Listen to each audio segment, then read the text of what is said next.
I need you to imagine this for a moment. You wake up, you turn on the news, and the headlines scream that Alberta has just made its boldest move yet. Reports suggest pipelines, those critical lifelines of Canada's energy wealth, are suddenly under the control of Edmonton, not Ottawa. For many Canadians, this feels like a betrayal, a seismic moment where Alberta has drawn a line in the sand. And the question being asked from coast to coast is simple. Could this be the spark that finally breaks Canada apart? Now, let's set the stage. For years, tensions between Ottawa and Alberta have been simmering. The fights over energy policy, carbon taxes, pipelines, and who gets to call the shots on Canada's natural resources have only grown sharper. Prime Minister Mark Carney has tried to position himself as a steady hand, someone who could balance national unity with global climate commitments. But Danielle Smith, Alberta's premier, has built her brand on one clear message: Alberta will no longer be pushed around. She's accused Ottawa of siphoning wealth, blocking projects, and stifling Alberta's future. And today, those tensions seem to have exploded into open conflict. The reports say Alberta has acted unilaterally, claiming operational authority over major pipelines within its borders. If true, that is nothing short of historic.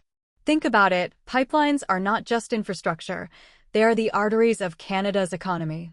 They carry oil and gas worth billions, connecting Alberta to the global market. Without them, Eastern Canada's refineries, international trade routes, and even U.S. supply chains would be in jeopardy. For Alberta to take this kind of step is not just about business. It's a political earthquake. Ottawa, of course, is stunned. Carney's government, according to insiders, was caught completely off guard. The word betrayal is already being whispered in the halls of Parliament. Some MPs are calling it an outright act of defiance, maybe even an attack on national unity. And yet, in Alberta, Danielle Smith is doubling down. She's framing it as self-defense, as Alberta finally standing up for itself after decades of what she calls exploitation. To her supporters, this isn't betrayal, it's justice long overdue. And here's where things get even more complicated. South of the border, the United States is watching all of this unfold with keen interest. President Trump has already made it clear that energy independence is at the top of his agenda, and Alberta is a goldmine. Rumors are flying about backroom talks, quiet deals, and offers of U.S. support if Alberta ever decides to distance itself further from Ottawa. Imagine the headlines if Alberta were to redirect its oil and gas flows away from central Canada and toward the American market. That would leave Ottawa scrambling, not just politically but economically. But let's be clear, nothing is confirmed yet. We're in the fog of uncertainty. What's undeniable, though, is the sense of chaos. On one hand, you have Alberta saying, "We're tired of being treated like a colony." On the other, you have Ottawa saying, "This move threatens the very foundation of the Federation." The clash isn't just about steel pipelines, it's about sovereignty, identity, and the very future of Canada as a united country. Some analysts are calling this the most dangerous standoff in modern Canadian history. If Carney pushes back too hard, he risks inflaming Western alienation to the point of no return. If he does nothing, he risks letting Alberta set a precedent that other provinces, Saskatchewan, maybe even British Columbia, might follow. And if multiple provinces start asserting this kind of control, the national government could be left powerless, its authority eroded piece by piece.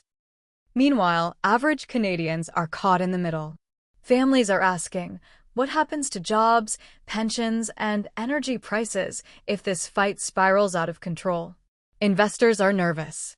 Global markets are watching closely. And across kitchen tables, people are whispering a question they never thought they'd ask.